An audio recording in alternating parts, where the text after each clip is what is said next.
switching to it right in 5, 4, 3, 2. I'm switching to it.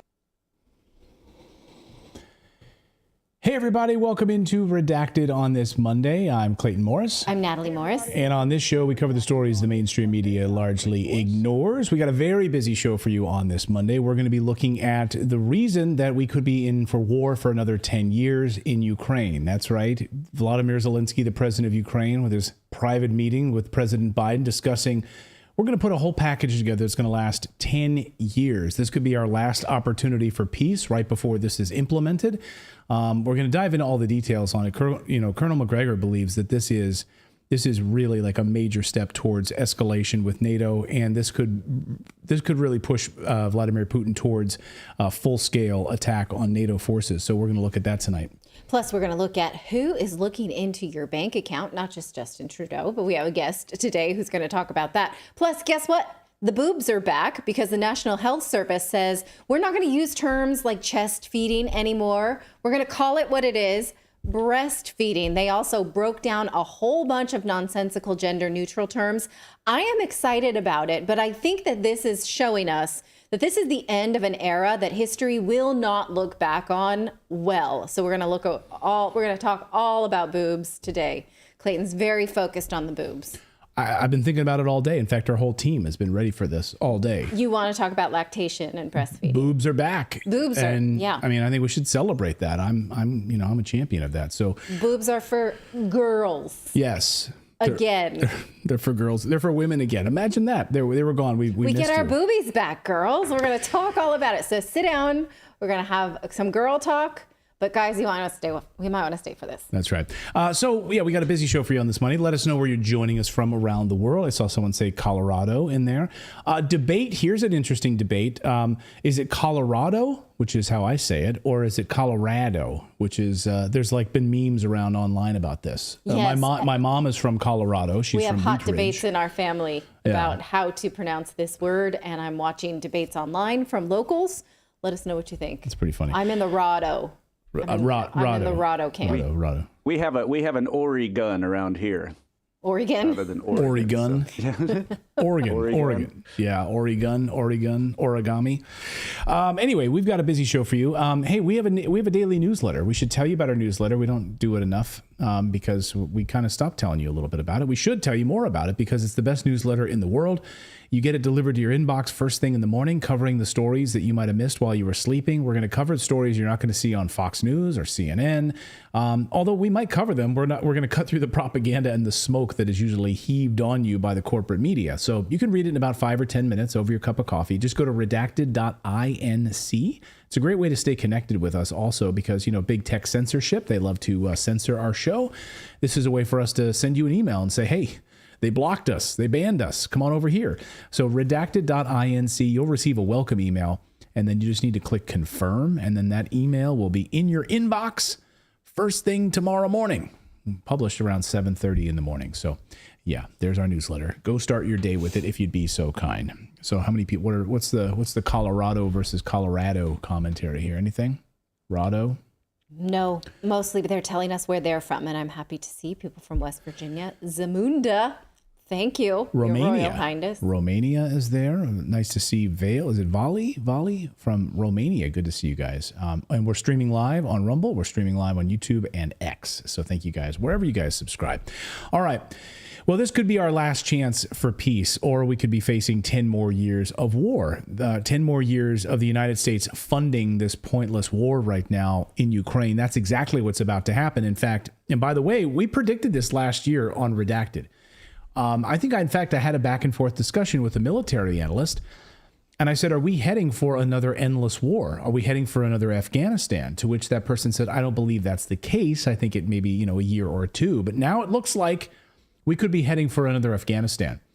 Trillions of dollars later and nothing to show for it. Over the weekend, Ukrainian President Zelensky gave an interview where he let the cat out of the bag, that he's been working with the Biden administration basically to craft a 10-year plan to fund with weapons and aid to this proxy war in Ukraine. David Sachs tweets this. Zelensky announces that Ukraine is working on a security agreement with the United States that will fix levels of support for the next 10 years. The $61 billion was just the beginning. the next 2 U.S. presidents won't be able to switch it off.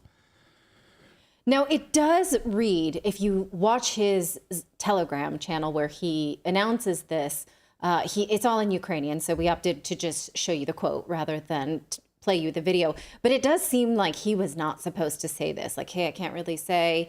It feels almost a little bit unsanctioned, like he's a little bit, it's the cart leading the horse, because it's what he wants to be true. It feels to me like the administration won't be happy to have to answer for this. Well, look, he's not a career politician, right? So I think he may have let the cat out of the bag, because we're going to get to this in a second, but I think this is in keeping with some previous reporting from Politico and others on this exact story. So I think he is echoing what's already been reported. And I think reporters kind of got around him on this story, to be honest with you. So the ink is hardly dry on that bill to send $61 billion to Ukraine last week, and yet Zelensky now is working on this 10-year blank check, basically. So here is what he said on his Telegram, quote, "Today, our teams of Ukraine and the United States are working on a bilateral agreement on security," he said. We are working to commit to paper concrete levels of support for this year and for the next 10 years. It will include military, financial, political support, as well as what concerns joint production of weapons. But here's the part that really jumped out at me. He says, "Our goal is to make this agreement the strongest of all. We are discussing the specific foundations of our security and cooperation." Foundations of our security and cooperation. To me, that sounds like, I mean, when you say foundations, you're building something strong, right? You're building something that's going to last a long time, right? You're pouring concrete, you're building trenches, you're building something long. And I think Congressman Tim Burchett basically agrees. He says, when Zelensky says specific foundations, he's talking about your tax dollars. It doesn't matter how long he drags this war out if Ukraine gets rebuilt with American money. I mean, is Ukraine the next Hawaii? The next state of the United States? 51st state, yeah. Well, I was going to say, and rebuilt from what? It's not like they're getting destroyed. If there's any destruction, it's in the Donbass and it's them doing it. So what are they getting the money to fix, to repair? Well, this is where all this infrastructure money would come from, right? Like because if you see downtown Kiev, right, you see nightlife, new shops just opened. I mean, partying downtown. So this is, of course, on the front lines. You're seeing towns like Kharkov. You're seeing these areas being destroyed and leveled, right, because the fighting is so intense there. So this could be the next city to fall, right? Yep. So go ahead, Phil. Here's the thing, though, like no amount of money. It doesn't matter how much money you throw at this. You can't bring back the dead. And they've lost so many people. Like you can't rebuild that. What are they going to do? Resurrect people? You can't do it. So it's like, it doesn't matter if they rebuild the buildings, who's going to be in them? Right. That's why they keep saying peace in their pipe dreams of getting Crimea back, getting the Donbass back. These people who voted to leave Ukraine because they were so abused, but they want them back. It's like an abused husband, abused wife going back to the husband because they don't want to, and they're not going to get it back. So the more they say that, the more it's impossible to have a peace talk. Douglas McGregor, friend of the show, Colonel Douglas McGregor, tweeted this: insanity. Biden's foolish actions could ensure war with Russia sooner rather than later. Trump's reckless and uninformed support for this new bill could convince Moscow that peace is impossible, regardless of whom Americans elect without a Russian advance to NATO's eastern border. So 10 years, this could push Russia closer. Now, if do you think Russia's going to sit back and allow this to happen? Again, I point out, Putin has not bluffed once. I see comments from you all the time. You're like, when Putin says something, he does it. So regardless of what you think about him, I don't care what you think about the guy. If he's telling you what's going to happen, and Russia says this is a red line for us, and NATO is going to funnel, and U.S. is going to put 10 years of money into an attack, we're going to level the place. It's not going to happen. Politico, though, I want to circle back on this. But this tweet that we just showed is so depressing because it shows that we don't have a choice. Both leading candidates right now will continue this war. So Trump can continue to say the war in Ukraine would never have happened under my watch, which it didn't, or I would be able to negotiate an end to this because I'm pro-peace. Well, his support of this recent bill shows to the contrary. So it feels to me like we're in it. We can't do anything about it. We're not voting our way out of this. I mean, unless RFK Jr., I mean, I've seen a lot of people lately saying maybe he's the only one. I've seen people tweeting about this. I mean, let us know. We're not picking a candidate here, but I'm saying, you know, I've been really disappointed in his crazy, weird turn on Israel. But I mean, who else is going to close down all these military bases right now? I mean, to your point, this is all we got. Yeah. This is all we've got right now. And it's really, really disturbing. Anyway, so I want to circle back to Politico's reporting on this. Do you remember this a few weeks ago? This, I think, is part of this. So Trump proofing weapons for Ukraine. Allies consider moving arms groups into NATO. So this is an important story that Politico had, and it was an exclusive at the time, right? Which is this idea that we are going to put 10 years worth of monies available and weapons and aid and everything ready for Ukraine that would be Trump proof. That if Trump wanted to vote against this or stop it, that we would now have a mechanism in place to continue funneling money nonstop and weapons. So if Trump gets there and he decides he wants to end it, then we've got a thing in place already. And I think this is a lot of what things Zelensky was talking about. Don't you? I mean, this is what he was talking about. I just don't understand the mechanisms, because when we saw Trump take office, he did leave organizations that were disproportionate to the United States, that the United States was paying more for. We saw him leave the Paris Climate Accord. How do they do that? What legalese is that strong? Well, I mean, let's look into it. So this, I think, when you have those presidential authorizations, right? When you have those additional extra congressional authorizations, and Shea Bose did a really good breakdown of all of the money, because every month, we talk about the $61 billion. It's not just $61 billion. It's monthly payments. Much as, we get all these big congressional moments where they get this big tranche of money. No, it's happening like every few weeks. We just don't hear about it because it's part of a presidential money that's being sent out. So here's how it would work. Watch Shea Bose break this down. And of course, it's also worth remembering that the US has already pumped over $100 billion of its own taxpayers' cash into the failing Ukrainian project. The scale of the spending is truly astounding, with two programs operating to fund Kiev. One is the Presidential Authority, and the other is the Ukraine Security Assistance Initiative, with one existing to replenish weapons and cash into the other. Since March 2022, $19 billion worth of orders have been financed into the U.S. military-industrial complex under this initiative alone. You see all just floating by on the screen? Mm-hmm. Like every few weeks, these payments are made. Every few weeks. And they'll always find mechanisms and ways to make it happen. And the President of the United States can come in and do whatever he wants to do. But if all of these things are already in place, the deep state, there's very little he can do. And I think right now, sadly, I think Trump is being surrounded by a lot of swamp monsters that are driving him in a certain way. And I think that this is a huge red flag. I saw someone in the chat a moment ago say, I wouldn't trust RFK. He's a weasel. So, I mean, I guess this is what we got right now. I mean, so Trump is now being controlled by swamp monsters. But I also see people in the chat saying Trump will end this. And I just want to know why you think that, because I would love to think that somebody will end this, but he supported this most recent package. In fact, not supported it. He was instrumental in passing it. He helped broker it. No, I would seriously, and we're having a conversation here, right? No one's getting angry with anybody, right? No, don't draw your lines in the sand, right? We're having a someone in the chat just said Trump would end it. Okay. Please make a comment here. I want to hear why you think that, to Natalie's point. Again, he literally was instrumental in pushing this weapons package and money, $61 billion, through Congress. As Lindsey Graham said, without Trump, we wouldn't have got this thing.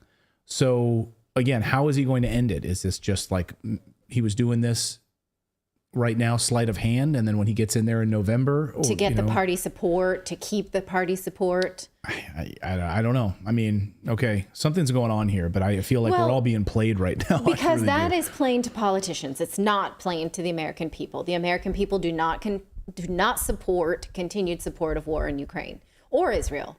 But that's what we get. So who's he playing to? Definitely not the voters. So I don't know. I don't know who he's playing. I don't know. Again, I've seen, like, I think Colonel McGregor tweeted this today. He said, you know, right now Trump, because remember, Colonel McGregor worked for Trump. And one of his biggest complaints is that he had too many people around him who were swamp monsters. They were deep staters. And they were basically controlling him. And his concern is he's being now controlled again by these people. Well, because Scott Horton's great reporting in his book Enough Already is that when Trump said, let's just get out of Syria, let's just get out of Afghanistan. People are not safe there. We don't have any business there. Can we do that? And yeah, there were people around him who said, no, sir, we can't because blah, blah, blah, blah, blah. And he sort of was not nuanced enough to push back and was like, okay, I guess you're the experts. Will he do that again? Red State in our chat says, Trump, you got some splaining to do. Well, that's how I feel. Absolutely. I mean, we'll invite Trump here on the show. I'd love to sit down with him again. I mean, I've interviewed him many, many times. I'd love to see if he'll sit down with Redacted in our studio and do an interview. And I'll ask him those questions. Mr. President, why did you support this massive boondoggle of a bill to Ukraine when Americans are sleeping on the street right now? What was going on here? Like, that would be my first question to him, to be honest with you. Yeah. And give me an answer. I want to hear your answer on that. I mean, that's a legitimate question. I also want to hear, like, why he's been recently pushing vaccines again. And he's been, that's a legitimate question. We know the damage from it, from the COVID vaccine. Why is this support? I don't know. I mean, Biden's out to lunch. He's a dementia patient, so he's totally done.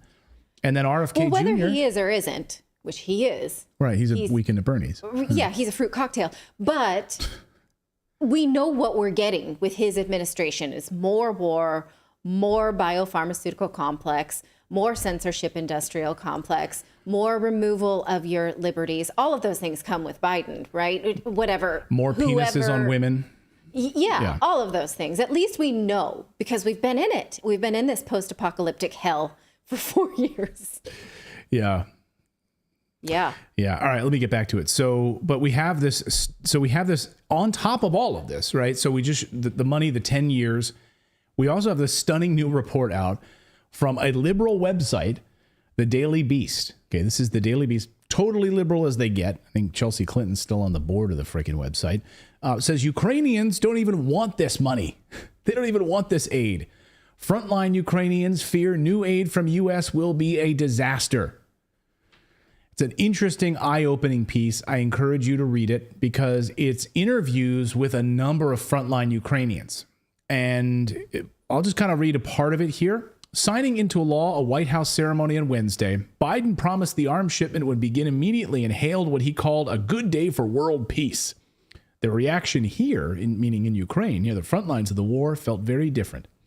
Oleg sighed when the Daily Beast told him about the events 5,000 miles away in Washington, D.C. Are you serious? He said. Now this war will just continue. And so he goes on to explain how this money will just keep this. More people will be killed and that the money will really not do anything to help Ukraine win the war. At the bottom, he says, in my mind, all of my friends, this money doesn't help Ukraine. Our country has too much corruption. So he's saying not only will this not help our country, it'll prolong the pain, and there's nothing we can do about it. In fact, this video today surfacing, this is just new video of the recruitment efforts right now. This man on his way home from work, see his work outfit on, at work attire, being thrown in. He's pleading for people to help him, and they're punching him in the face. They just punched him in the face. Yeah, they're like, oh, okay, you're going to come join the war. They're trying to get his legs in. Okay, we're going to slide the door, but he's not having it. He's like holding on to the outside, and they're not going to be able to slide a door. And then other people are coming to help him. And like, what are you doing? And everyone's coming up. Oh, look at that little girl. Get her out of there. Yeah. Help me, he's yelling. Now, can you turn the music back on? I want you to hear this. Watch this. Look at his arm. Look at his arm here. Look at this soldier's arm and see if you recognize this symbol on this guy's arm. Ready? Oh, interesting. So when they tell us there are no Nazis, yes, they're not Nazis, right? They're just rounding people up, throwing them right in the truck, and he made his way off. They're like, all right, well, we couldn't get that guy. We'll go try to find somebody else who's coming home from work so we can throw them into the meat grinder. Or we'll be back for you. We know your commute route. So there's no corruption at all in Ukraine. There's no problems at all. There's no human rights problems at all in Ukraine. You literally have the Daily Beast, a liberal rag, telling us that there's so much corruption that all of the money that we're sending them now is going to be flushed right down the toilet in corruption. Most of it's going to wind up in the United States, but a lot of it's just going to go flushed right down the toilet. Doesn't it feel so wrong to think that Democrats on their iPhones are like, oh, yeah, we're helping Ukraine, definitely. And there's someone who's on the front line saying, this means I can't go home for a long time. He's literally there near the foxholes and the trenches, and he's like, he hears this 5,000 miles away, like Biden is doing like a little rallying point, and he's saying, this is not going to help us. It's going to kill us, actually.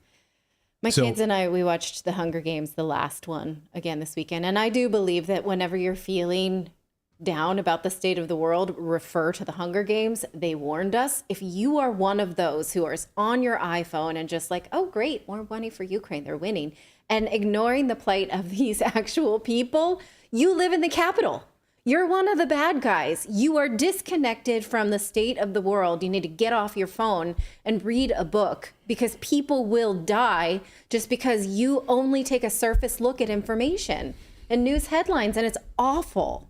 Yeah, not our audience, but I mean, all these, I see these like liberals with the Ukrainian flag still in their profile. Like, this is a big win for democracy. Yeah. Biden says this is a big win for democracy and world peace.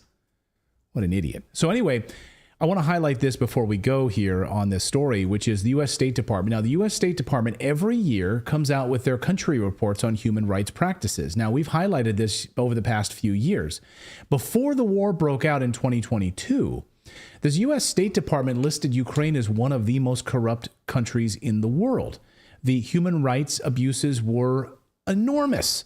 The disappearance of children, the disappearance of journalists, the disappearance of public officials, the torture. I mean, it was just horrendous stuff, right? So they want to be a member of the EU? Oh, okay, great. They want to be a member of NATO? Really? Well, the State Department just rolled out their latest country report on human rights practices last week. Of course, no one in the mainstream media covered this story, but Ukraine. It's hilarious. So I just want to highlight a few key. This is from the State Department. Now, what's hilarious about this is the State Department can't just talk about Ukraine. They always have to first have a first few sentences about Russia, and then they talk about Ukraine in every one of these paragraphs. It's actually pretty hilarious. So here's just one. I'm going to go through a couple of these quotes. In February 2022, the president of the Russian Federation, Vladimir Putin, launched an unlawful and unprovoked full-scale invasion of Ukraine, which was marked by pervasive war crimes. I actually would love for them to highlight exactly where these war crimes are, because didn't we just have, we covered a few weeks ago here on the show, the IOC found no evidence of war crimes. The International Criminal Court, they found no evidence of war crimes. So where is the State Department? That had to do with the downed airplane over the Donetsk region, that IOC investigation. That's just one of, yes. Right? That was just one of the alleged war crimes that they came back and said, well, we can't find any evidence of that. So again, I'd love to know from the State Department, could you highlight exactly where all these war crimes are? Anyway, I digress. No, the State Department's led by Antony Blinken, who this weekend said, we have, generally speaking, evidence that China's interfering with our elections. He provides none of that. He says it's general, which could be a hunch. So that's what we're going on. So show us, show us all these war crimes, and we'll gladly show them here. Anyway, so then it talks about Russia, Russia. Anyway, the second quote here: significant human rights abuses committed by Russian forces in areas that were under Russian control involve severe. Again, this is supposed to be a report about Ukraine. So, and then they have wide-ranging cases, including credible reports of arbitrary or unlawful killings. This is like all Russia they're explaining here. So unlawful killings, enforced disappearance, torture, cruel, inhuman, degrading treatment or punishment, harsh, life-threatening prison conditions, arbitrary arrest or detention, political prisoners or detainees, particularly during filtration operations, interrogation, torture. So again, a forced transfer, deportation, wrongful adoption of Ukraine's children to Russian families. Oh, yeah, right. Hey, we've highlighted deeply here on the child trafficking in Ukraine and how awful it is. So here, this is all Russia, and this is supposed to be about Ukraine. Here's the third section here. enforced disappearances and abductions, torture, physical abuses, serious restrictions on freedom of expression, media freedom, including violence or threats of violence against journalists, unjustified arrests or prosecution of journalists, censorship, existence of criminal libel, serious restrictions of internet freedom. Again, all about Russia. Okay, finally, we get our way down to the Ukrainian part of the Ukrainian report. There were also significant human rights abuses involving Ukrainian government officials, although not comparable to the scope of Russia's abuses, which included credible reports of enforced disappearance, torture, cruel, inhuman, degrading treatment and punishment, harsh, life-threatening prison conditions, on and on and on, disappearance of journalists, violence against journalists, unjustified arrests, prosecutions of journalists, censorship, serious restrictions on internet freedom, substantial interference with freedoms of peaceful assembly, extensive gender-based violence, systemic restriction on workers' freedoms. But again, it's because Russia invaded, so that's why they're so bad, I guess. No, because you can compare this report from at least the last 15 years, and this has said the same thing about Ukraine because this report is annual. We covered it last year. We could see that it was in this report for at least the last decade. So they know, but they just have been given a pass, a trump card, if you will, because they're like, yeah, but Russia's doing these bad things. Ukraine is still doing the bad things. Russia's doing them too, but it's okay. We just saw a literal Nazi throwing a guy in a truck. Yeah. Like literally. Okay. But that's this report just, it seems like if I was given the assignment of doing a paper on Thomas Edison and I just spent the entire time talking about Nikola Tesla and then spent maybe 5% of it actually talking about Edison. It's like, you didn't really follow the assignment here. Right. No. Your assignment was Ukraine, and here you're talking the entire time about Russia. Okay. There's no mention, by the way, of Gonzalo Lira, American journalist who was brutally killed by the Ukrainian government, held against his will, arrested, tortured, killed. There's no mention of that in here at all. It does say violence or threats of violence against journalists. Yeah. So that counts, but we don't get to know that one of them was American. So here's the final quote from the report. The government often did not take adequate steps to identify and punish officials who may have committed abuses, of course. So again, $61 billion we're sending to this country on top of the millions per week. And now 10 years, the 10-year plan in order to make sure that we are at war in a perpetual war. Let us know your thoughts on this in the comments below. All right, we've got more news to get to here on your Monday. We're going to look at why they're spying on your bank accounts. The British government wants to go in and basically work with banks to monitor every transaction to make sure that, there's no fraud hurting you and that everything's above the law. We're going to really be looking at this because this is the next stage right now, moving towards CBDCs and watching everything you do, every transaction you make. This is what the British government is doing, but this is also what's coming to the rest of the Western world. So we'll get there in a second. Plus, we're going to talk about boobies because now we can say breastfeeding again. You guys, we are reclaiming the boobs. Thank God. That's what we're going to do. Thank God. So I'm excited to talk about that and I'm going to the Million Boob March this weekend. Okay. What do we wear for that? I don't know. Bikini tops. I'll report back. I'll report back with my David, get your cameras out. All right. I got it's not just a salacious segment. We are going to talk about the feminization of the boobs and how that's back and why it's back. All of that, Clayton. I'm very excited about it. Okay. I'm very excited about it. And we're also going to talk about the World Health Organization pandemic treaty. Is it as scary as it seems, or have they watered it down? Is it less scary? We have an expert, Dr. Kat Lindley, is going to join us and tell us what maybe we're not seeing that could make it a little bit scarier or not. A little cliffhanger. All right. If you want, which my daughter calls a book hanger. That's a book hanger for you.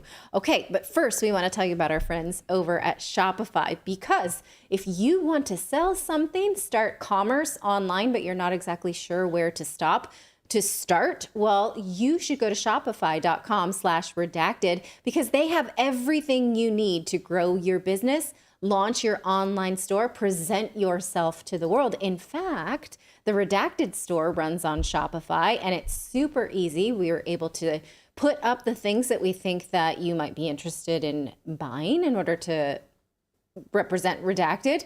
We're able to put those images up and sell them to you. It's easy to get paid when you're merchandise sells. You hear that cha-ching all the time because you have something awesome to present to the world. So let Shopify help you. So whether you're delivering daily digests or, I don't know, friendship bracelets or cool shoelaces, whatever that is, you need to look into starting your own store on Shopify. Again, if you go to shopify.com/redacted, you'll sign up for a $1 per month free trial to give it a try. Shopify powers 10% of all e-commerce in the US, so add yourself to the mix. Grow your own business. You can do it. Once again, that's shopify.com/redacted. Well, our government's using new special powers to comb through your bank accounts, look at where you've been spending your money. Well, every transaction that you make will now be monitored by the government. That appears to be the case. That's exactly what the British government is trying to do, giving itself sweeping powers to secretly monitor your bank accounts. Silke Carlo is the director of Big Brother Watch, and she has been really sounding the alarm on this government overreach. And she joins us now from London. Silke, welcome to the show. Thank you. So can you educate us on exactly what the UK is trying to do here with bank accounts? And do you think that this will pass? Yes, the government has essentially snuck in these sweeping powers into a really unrelated bill on data, whereby they will be able to force banks to continuously and repeatedly search bank accounts for what they call indicators of potential fraud and error. So there's not even a crime threshold, there's no suspicion threshold. It's partly administrative because they're looking for errors in the administration of welfare and benefits, including the state's own errors. Really, nothing like this has ever come before. And in fact, it won't even stop at banks, because this extraordinary financial snoopers charter is aimed at third-party organizations.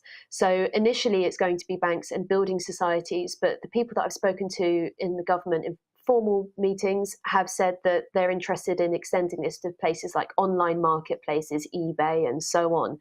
So that essentially any online account that you have could be within the crosshairs of financial state-backed surveillance. And of course, we all have online bank accounts. There are very few of us operating like the Flintstones these days. So we all have to rely digitally now on banks. We're closing down branches so that everything is moving towards no tellers and everything is moving digitally. So almost everything then would be caught up in this net. Am I wrong? It could be, and that's really one of the extraordinary things about these enormous powers, is that they so lack limitation. And in an increasingly digital world, we have to think about what that means. I mean, already it's not just banks, as you say. We've also got the likes of PayPal, other digital payment platforms that people use. We're also seeing a march towards CBDCs, and governments around the world are trying to give the public assurance by saying, it's just conspiracy theorists who think CBDC is going to be used to spy on people and control what you spend. We would never do on that. Well, we would never do. Well, you look at what's happening now with traditional banking, and even with traditional banking, these powers are going to be used to put people under constant monitoring. And the thing about these powers is, of course, it affects the people that can be kind of othered, if you like. So people think it doesn't affect me. It's just people who are in receipt of welfare and benefits. Well, in the UK, that's all of us at some point, because that includes pension. And all of us will become pensioners at some point. If you fall ill, then you'll need to have some kind of sickness payment. So actually it affects a huge amount of the population, and it will expand.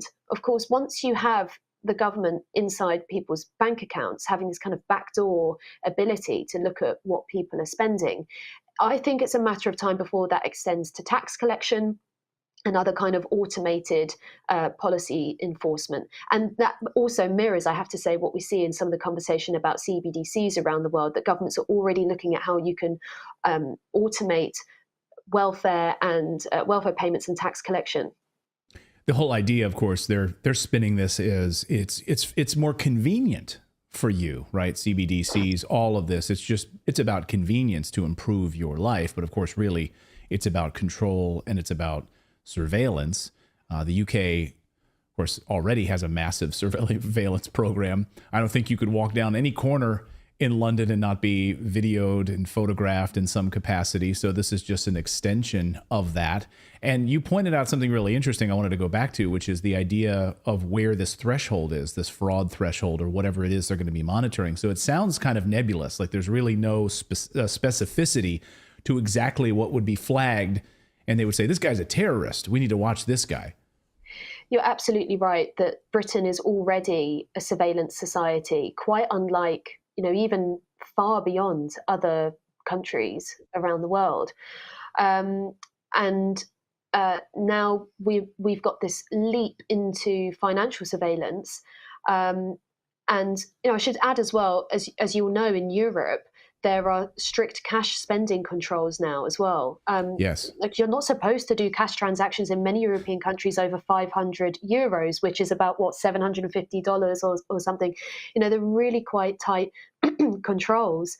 But yes, you're right. I mean, of course, you have to tackle fraud in society, and nobody wants public money to be spent fraudulently. The government already has powers to obtain the bank statements of suspects.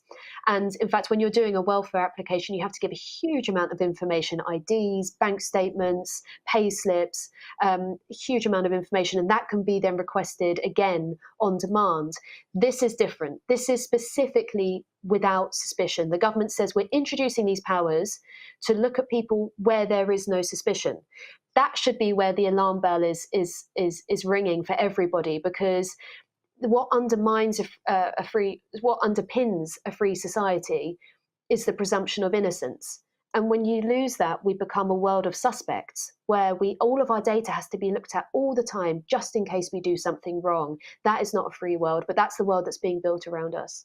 It's terrifying, right? There's no suspicion at all, but we're just going to monitor you in case it's whether it's thought crime. And this is what bothers me, right? It's, you've got a subscription, you've got an online subscription to, our show, like our show gets flagged as dangerous, and so, you're a subscriber to Redacted, or you're a subscriber to a particular newspaper or a Substack of a journalist. And we don't like that. That's thought crime. We have a problem with that. So we want to look more deeply into this individual, right? This is where this goes, because I'm not one of those people that can sit back and say we should just trust the government. They've never done anything wrong.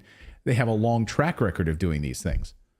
Absolutely. To say trust the government, they only want these powers for purely benevolent reasons is its own conspiracy theory, because it's not borne out by any fact, or the path of history shows us that power has to be limited and it has to be scrutinized. And that's what we're saying here.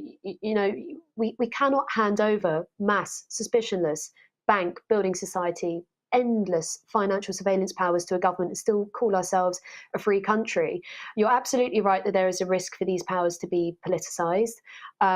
We saw during the pandemic, the way that financial surveillance powers were used, whether it was PayPal or the Canadian banks deciding to freeze and close the accounts of people that were protesting the government, many of whom I think were vindicated in the actions that they took. The argument becomes this: once the government has the back door and has the powers, they say, well, it would be wrong if we didn't also use it for this other purpose that benefits society. And it almost becomes then, they will frame it as an obligation that they have to do more surveillance and more enforcement. So, the argument really should begin and end when the government wants to get into your bank account without suspecting you of having done anything wrong. It's as simple as that.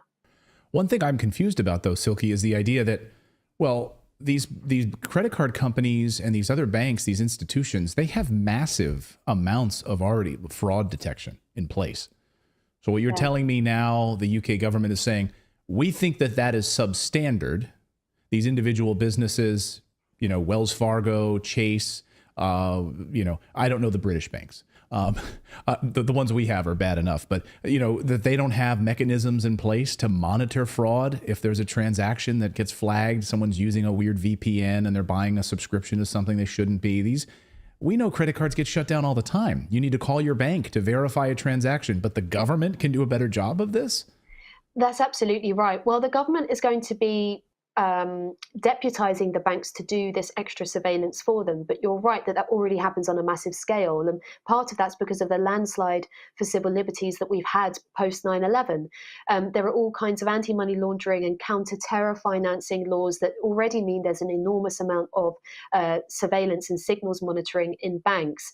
And if we look at how that's worked out, I can say for the UK, what we have, the banks can generate what are called suspicious activity reports.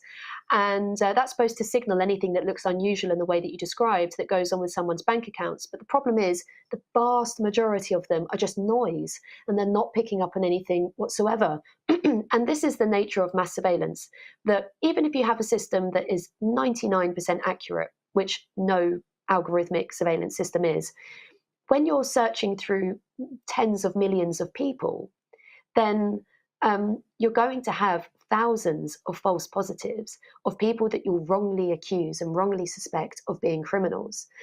Put into the welfare context, that doesn't just mean that you're looking at a suspicious payment of about £10,000. It means that the government is potentially thinking about stopping or pausing somebody's payments that help them to eat and that help them to get medication. These people are on the poverty line. Many of them are sick. Many of them have mental health problems that make it very difficult to deal with the administration of the system already. And I think that if this goes ahead, we will see huge injustice.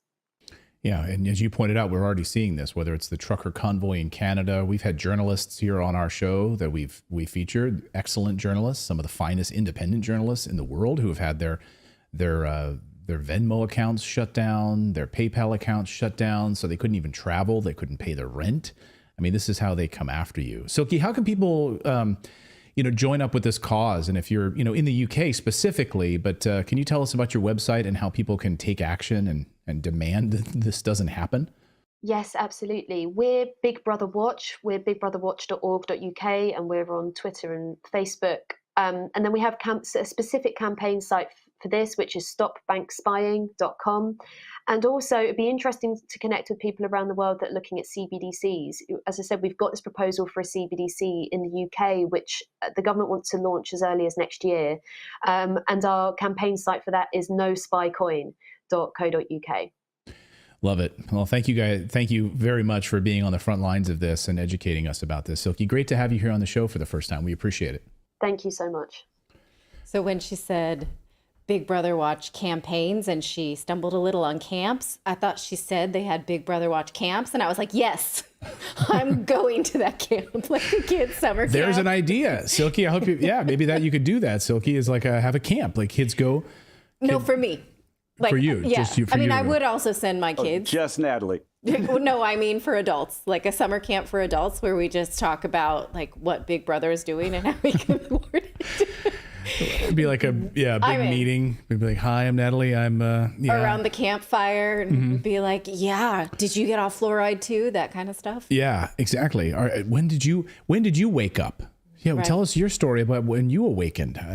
When were you aware that the government was doing all this nefarious crap to you? So thank you so much for joining us. So great to have her on here on the show. And I love what they're doing. Go to their website. We'll have it linked up in the description, by the way. Check out their website. They're doing some great work there. And I see a lot of people said they would love her. They love her. So you guys already know about Silky. So I saw someone in the chat a minute ago just saying, and let's try this, guys. Let's see if you guys can do this.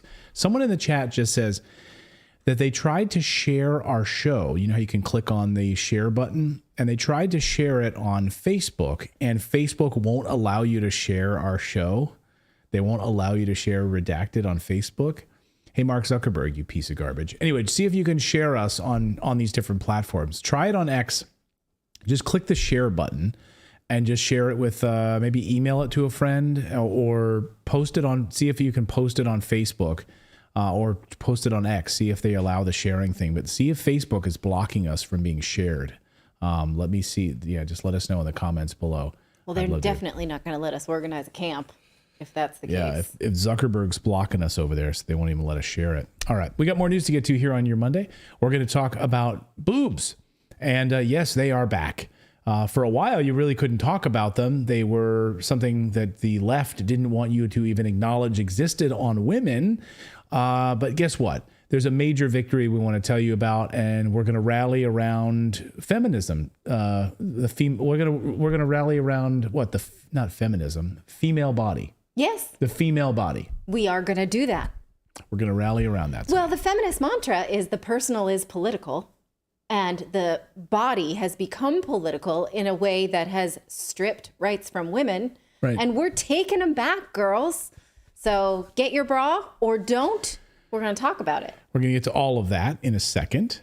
Plus, we're going But to talk. first, we want to tell you about our friends at Moomoo, because right now it is interesting to note this historical meeting we're in right now. April has been one of the best performing months for the U.S. stock market, April and May. Of course, that's all due to earnings season, right? You get all the companies announcing earnings, and you get the mainstream media trying to slam different companies. I've been really enjoying watching the mainstream media try to take down Tesla, and then they come out with like amazing news. And this is the thing. This is the strategy. They hate Elon Musk, right? So they do that. Well, the same thing with NVIDIA right now. NVIDIA, this is one of the stocks that seems to be on everyone's radar. They're announcing big, huge first quarter results, surpassing the $900 mark, nearly doubling in value. But a lot of these big stocks are expensive. Tesla stock is expensive. NVIDIA stock is expensive. That's why I'm excited to tell you about our friends at Moomoo, because now you can actually buy fractional shares. Yes, fractional shares of some of these bigger stocks for as little as $5. You can invest in some of these higher priced stocks. The way to take advantage of this is to go to redacted.inc/Moomoo. That's how you download the free app.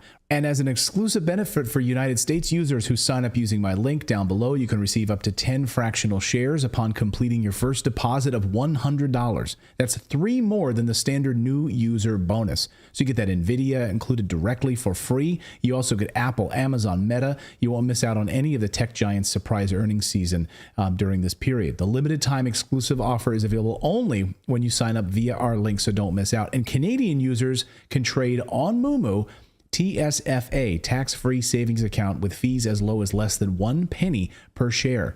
Watch your assets grow tax-free. And users can also receive up to $2,400 in welcome bonuses when they meet that deposit requirement. That's right. That's just one of the many strengths that Moomoo offers. It provides advanced trading functionalities due to pre- and post-market trading, which extends users up to 16 hours of trading time. So give it a try for free right now, and be sure to sign up through my link. That's redacted.inc/Moomoo to have the chance to receive extra 3 fractional shares in addition to the standard 7 that you get for signing up, along with that 5.1% APY from their cash sweep program. Again, redacted.inc/Moomoo. All right, we got a lot of people in the chat saying that Facebook did allow you to post it here. So Ralph Acock says Facebook allowed me to post it. Maggie White said Facebook will let me post it. Okay. Thank you. So thank you for that. Well, all right. So maybe I take back my harsh words. But someone was having trouble. There was a couple of people saying, yeah, they wouldn't let me post it. Cooper Moon says posted on Facebook. No problem with it. Shared Thank it you, okay. Sherry Robinson. Troy Dayton, thank you so much. Cool. Yeah, share it with people and annoy people. Let them know that you watch our show, and then your friends will be like, what is this show? I'm a woke individual, and I don't want to hear about this stuff. What's this? I don't want to talk about boobs. Post our show and annoy your friends. All right. It's boob havers, not women I got with one boobs. up. I got one up on them on Facebook because I haven't opened Facebook in probably 2 or 3 years. So I don't know what they'll let me share. I don't share anything with them. Nothing. No. Okay. I just give them my bank info. All right, go ahead. All right. Well, guess what? We can call ladies' boobs boobs again. Now, when we're talking about boobs and breasts, you will know, you don't have to guess anymore, that I mean ladies' boobs, ladies' breasts, because they're back, guys. Boobs mean boobs now. The era of gender-neutral language is over. We've liberated the boobs, and I don't mean in a bra burning kind of way. The National Health Service in the UK is announcing a ban on gender neutral terms for the female body in all of their healthcare services in England. The major one here is chest feeding. Hate this word. Can't tell you enough how much I hate this word. Hate this word times 10 and then multiply that by infinity. That's how much I hate this word. Now we'll go back to calling it breastfeeding, which very much, I think, validates the boobs that I'm wearing right now. because I was not a chest feeder by owning them. As I'm you a say, boob haver. You're not wearing some weird contraption. No, they are a part of me. Yeah. They are, to quote from Seinfeld, they are real. And they're fabulous. Now, again, I could breastfeed my children, which I did, all 3 of them, because I have breasts and mammaries and I was born with a woman. Feels so good to just say that, because we weren't allowed to say this for the last decade. This major change comes after the Cass Review, a major study funded by the NHS, showed that gender-affirming care is based on quackery and hurting children. So they're stepping back from these things that they never had any reason to do other than to please ideologists. And I really think we're going to look back on these last 10 years in the same way we do in the era of all sorts of horrific experimentation on vulnerable people, such as lobotomies. I want to show you something about that later, so stay tuned. This change by the National Health Service in England, I think, is a major indicator of the crack in the dam. So why did we ever forsake the boobs? Well, because people who want to deny gender reality were upset with words like breastfeeding because it made it clear that they were women and they didn't want to be women. So then we were supposed to say that men could breastfeed too. Even saying that makes me want to punch somebody. It makes me so mad because that's ours. We have that. We don't share that with men. For instance, this person who said that pregnancy and labor made them feel really dysphoric. This is Logan Brown, a biological female who had a baby and called themselves a pregnant man. But Logan Brown was so sensitive about their body being called female that the very process of birth was upsetting to them. Here's a quote saying, "When I was in labor and there was so much attention being paid to what was going on down there, it did get to the point where I burst out crying and said, I need a C-section. It was too overwhelming and dysphoric." Okay, you're a shit mother for saying that, because a C-section is not good for the baby.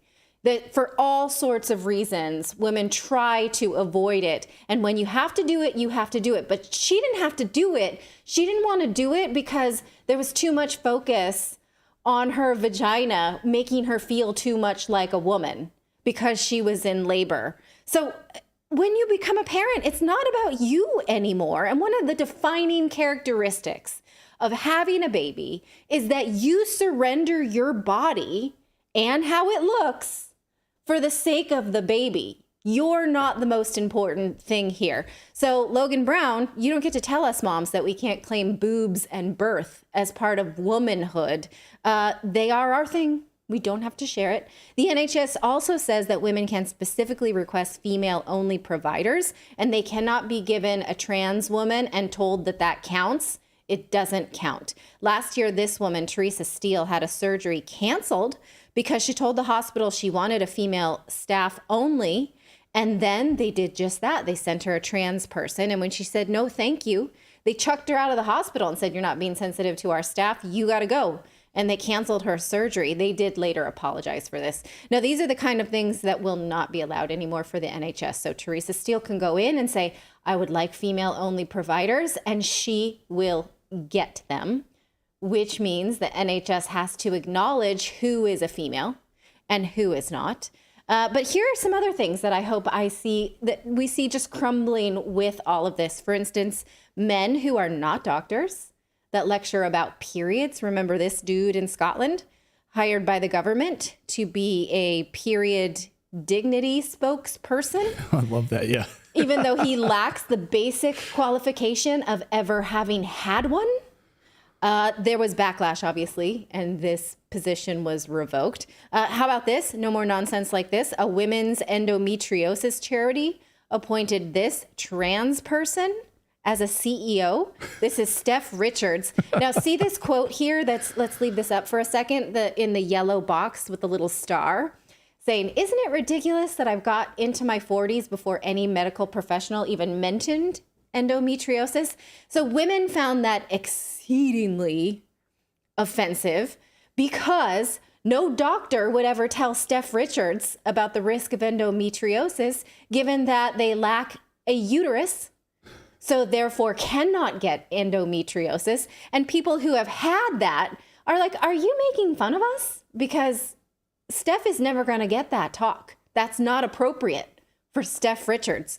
And people went bonkers to the point that the Go ahead. I was just gonna say, like all those times that my general practitioner tells me about menopause because I'm getting close to that age, and they're like, "I just want you to know, Yeah, you should demand that from now on." Going to go through. Yeah. This happens. Won't happen to you, but we can talk about it. This made women so mad that the Endometrious Society had to put this apology. Like, sorry, it looked like Steph said that quote. Obviously, Steph would not say that quote. Steph is, though, a huge advocate for what people in the endo community go through. Even this apology is bullshit because look how they use the word people. Steph is a huge advocate for what women get endometriosis. End of story. That's for women. It goes on the uterus if you're unlucky. It's not something you would ever wish on your worst enemy. Well, now we can all agree that Steph is not the person to best represent a uterus problem, nor is Steph an OB. When someone on Twitter was upset about this, here was what Steph Richards said in response. Well, hey, I was researching issues around pregnancy and women's health over 2 decades ago. Sex didn't come into it. Okay, I don't know if she read those papers, but okay. And when you zoom into those images, you see that those are not papers written by Steph Richards. Those are academic papers that Steph Richards printed out with the dateline 2006 as proof that they've been reading them. Okay, that doesn't make one an expert. All of these are examples of the gender madness in this gender ideology era, and I think we're going to call it that, the gender ideology, maybe decade and a half, the era, because this is proof that it's starting to end. Now, I want to show you something to maybe collectively think about how history will remember this time, because we have had periods of history before where we did things to vulnerable people in the name of mental health that had no science behind it, and it was really hurting them. This is from the WPATH files. You may recall these were leaked communications from the World Professional Association for Transgender Health. WPATH is not a medical society. They are, what would we call them? They're a body of experts that dictate how they want trans people to be treated. In these leaked files, we see time after time that doctors are acknowledging that they're winging it with what they call gender affirming care and hurting people in the meantime. Now, the Center for Environmental Progress, which published the WPATH files, which is an interesting read if you want to take a few hours and go through it, they say that the gender affirming care and all the surgeries that we've done and all the ways we've taken away rights from women, it will go down in history like these 2 scandals. First off, lobotomies. Do you know what a lobotomy is? It's the surgical removal of healthy brains. And that was pseudoscientific, and it happened in the mid-20th century. And there was a widely held belief at the time that it was the most effective and humane treatment for mental illness, with a brutal surgical procedure that involved blindly swinging sharp instruments in the brain to sever the frontal lobe connections. Now, lobotomies were invented by a man named Antonio Igas Moniz, and he won a Nobel Prize for it in 1948. Doesn't this blow your mind to go back over it now? It's wild. The doctors who brought them to America were named Walter Freeman and James Watts. Now, Freeman invented the transorbital lobotomy, which involved hammering a surgical instrument resembling an ice pick through the eye socket of the brain. He would say that his procedure was a success if the patients could leave the asylum and be cared for at home at the level of a domestic invalid or household pet. He also became convinced that the earlier the procedure was performed, the better, because of the misguided belief that patients were destined to deteriorate otherwise, which meant he was advocating for surgery for the first line of treatment for those with even mild mental illnesses. Now, maybe you know this. Clayton, do you know this about Rosemary Kennedy? What about? That she was the victim of a lobotomy? Oh, yeah. You guys already know this. Yeah. What do you know about it? Do you want to? Yeah. I mean, that she was. I mean, it was part of the family's secret, and it was like kept basically in a vegetative state. Yes. In like, it was like, it's almost like a royal family secret, keeping like one of the, you know, we don't want to talk about Rosemary. She's up in the wing up there. Yeah. And she was otherwise like vibrant and full alacrity and everything before they did it. It was for a trivial matter, and left her basically like ended her life well before she died. Right. Oh, I didn't know that she was otherwise fine, because you can see here that he would advocate it for even those with mild mental illness, which is a problematic term in and of itself. So like, oh, you're starting to go downhill a little bit. Let's just hammer at your brain a little bit. But look what it says here, that some end up permanently disabled and approximately 15% died. So you would think that maybe it would be like, okay, maybe we should not do experimental things on people anymore that hurts them or disfigures them without research. This was followed, actually predicated by a procedure in the in the 19th century called ovariotomy. How would you say that? Ovariotomy. Ovariotomy. Let's say it that way. Do you know what this is, Philip? Besides reading the screen? It would be the removal of an ovary. Okay, yes. On the prefixes. Yeah. It was where they would attempt to cure mental illness with gynecological surgery, where they, basically removed the ovaries for a variety of mental illnesses in women, ranging from menstrual madness, nymphomania, masturbation, and all cases of insanity. This practice, known as the way Philip just pronounced it, enjoyed the support of many of the leading gynecologists and psychologists of the era, psychiatrists, and it is estimated that over 100,000 women had their healthy ovaries removed between 1872 and 1900. Wow. This being a long time before the invention of antibiotics and adequate surgical cleanliness procedures, approximately 30% of women died as a result of this medically unnecessary operation. So now flash forward and think about breast removal, penis removal, testicle removal, the construction of a neo-vagina, stripping down people's forearms in order to construct a phallus that does not work and has a high rate of infection, shoulder shaving, all manner of facial reconstruction. Now, that's not to say, right, that there's not research on plastic surgery, but some of the things I'm talking about here have horrific endings for people who are given this as a solution to pre-existing conditions. Most of them have autism. So again, this is what the WPATH files and myself agree, how we are looking at this through the lens of past mistakes. Here's what they say. 70 years later, we find ourselves with the moral high ground, without the moral high ground. In the age of evidence-based medicine, we once again find ourselves witness to a medical world performing surgical mutilations on healthy bodies in the quest to cure mental illness. But instead of targeting the brain, today's surgeons are targeting the genitals. So, is that how we want to be remembered? Because that's, I think, exactly like what we're going through now will be in a textbook about this. Unless we learn, unless something comes next, right? Unless we start doing this again. What do you think will be next if we do learn the lesson here? Will people want to become part cyborg? That's probably it, right? That's the next thing.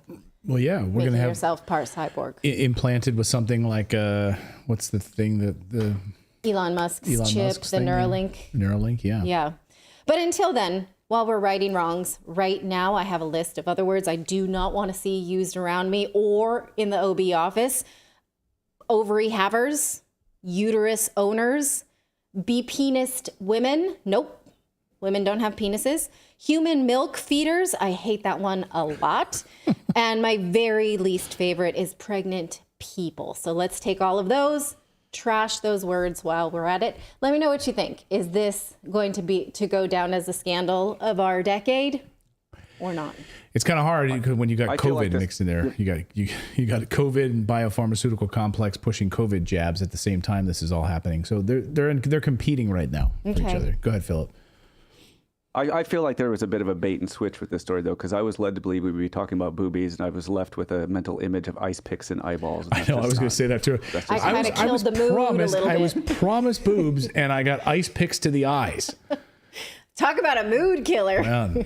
That girl's into some stuff. Talk about, what's the famous movie, the killer with the ice pick? Michael Douglas and Sharon Stone. Why can't I think of Basic it? Instinct. Fatal Attraction. Basic Instinct. Oh. Yeah, Basic Instinct. Right. I don't know about We got Basic that. Instinct. All right. All right. Well, we got more news to get to here on your Monday. We're going to talk about the WHO and the pandemic treaty. Their lies are being exposed. And with those lies being exposed, are they going to roll back on their plans for the pandemic treaty, which could give over all of our sovereign governments to an unelected body of globalist elites to run everything? We're going to talk about that in a minute with Kat Lindley. Dr. Kat Lindley is going to join us on that story.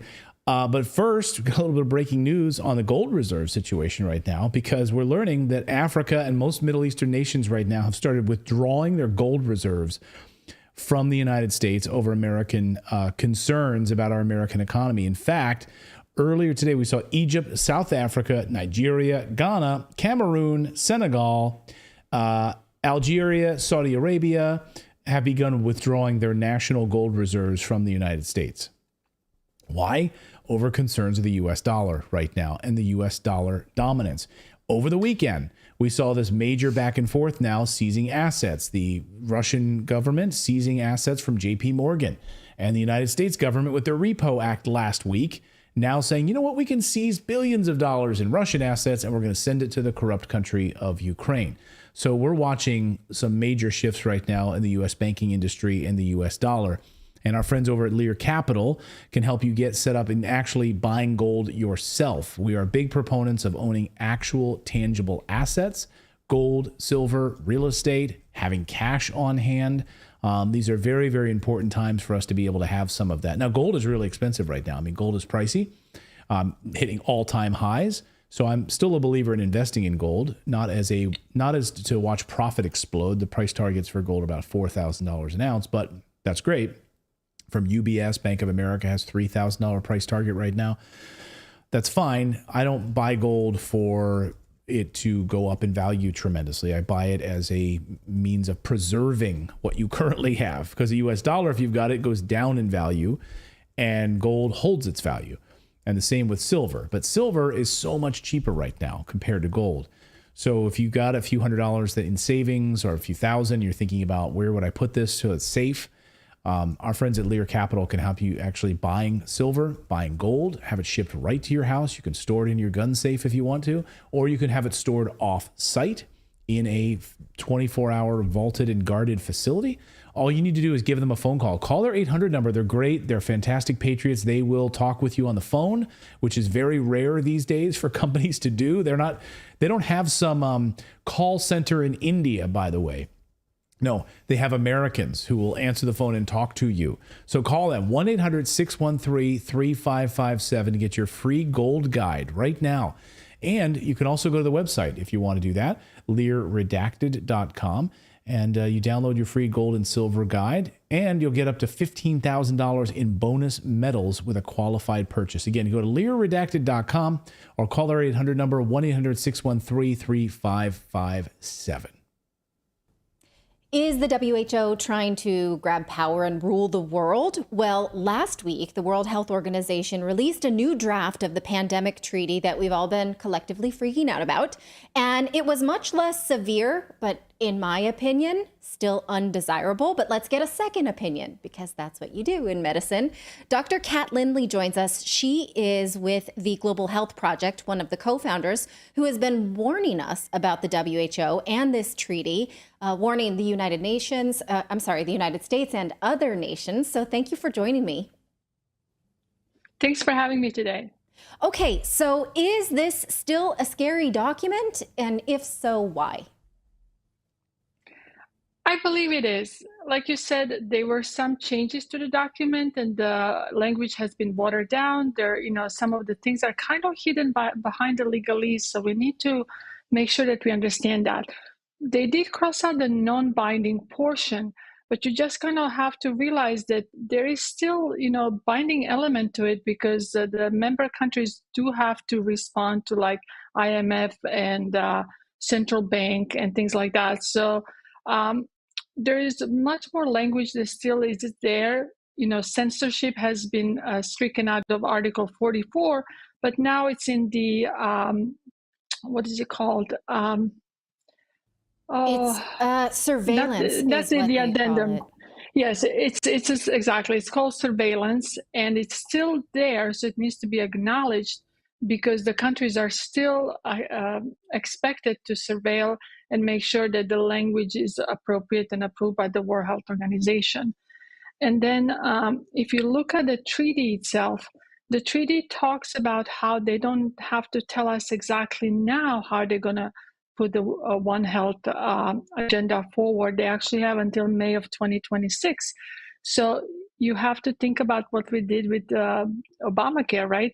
You have to sign it now, and then you're going to find out what's in it. It's kind of the same type of tactic that the World Health Organization is using, and we have to be very afraid of what they can put in the document later on.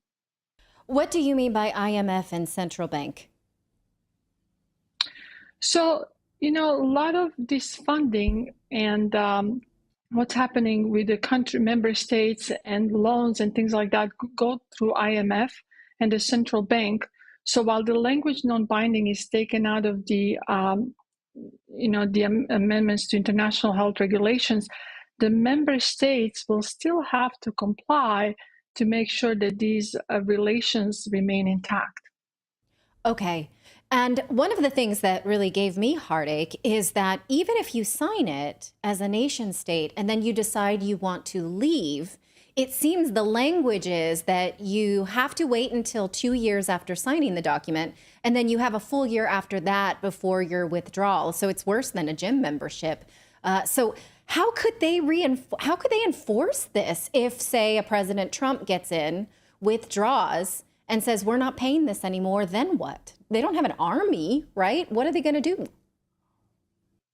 So I actually listened to your segment on this, and I liked your contributor. I forget his name, but Phil. I'm like him. I totally agree. I'm with Phil. If we decide to leave, we're going to leave and say, bye-bye, have fun. Because you're right. How can they really enforce this? The only way, again, how they could enforce it could be through the IMF and central bank, and put pressure and maybe do sanctions or things like that, or say that we owe money or are delinquent on loans or things like that. So I would say that's the way that they could impose us, to give them time to leave. But they don't have an army. United Nations has one, but again, I think that's kind of far-fetched to think that we would have any kind of conflict. Armed conflict with United Nations or anything like that. Right. Now, one of the portions also that I really didn't like was saying that, nation states need to submit their laws to revisions so that Yes. if there's an emergency, the WHO can sort of break through any laws that allow civil liberties and change that. That seems like a major power grab in and of itself. And I did not read that in previous documents. Was that? And I missed it? No, I didn't see it in previous documents either. And you were correct. You mentioned Louisiana, and we have, Alabama that's trying to pass some bills in their legislation. Tennessee is working on it. So you have all these state legislations who are trying to do their job to protect their citizens from the jurisdiction of the World Health Organization. And now you have World Health Organization saying you have to put this in your own, legal binding documents and bills and things like that, and say that you will comply to international health regulation. And that's kind of like, when we talk about that binding, non-binding, they get around to that by saying you will have to have different rules and regulations that allow the IHRs to come into place. That's terrifying, saying we are going to come into your country and rewrite your laws to give us power in the Trojan horse of emergency. So that almost seems worse than previous documents, don't you think?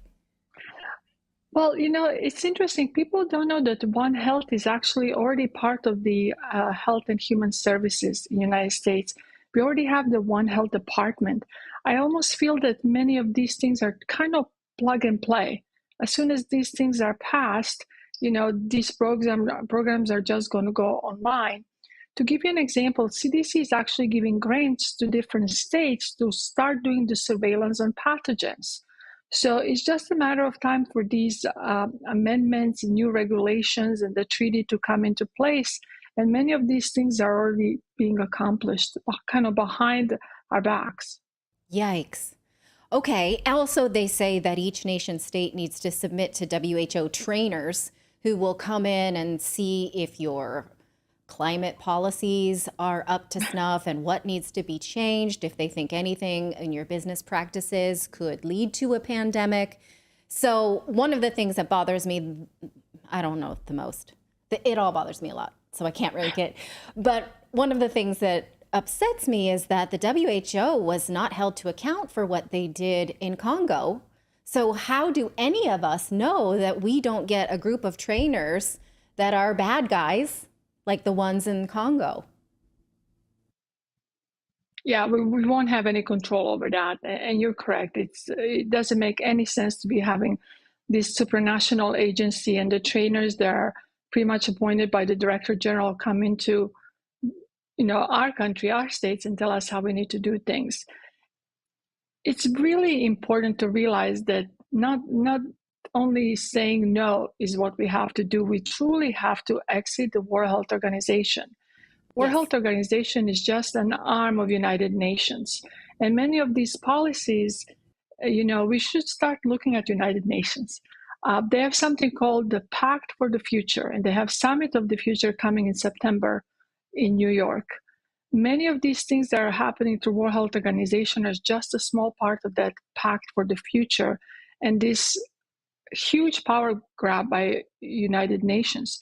This all has to do with global governance. The biggest goal that the United Nations has is global governance.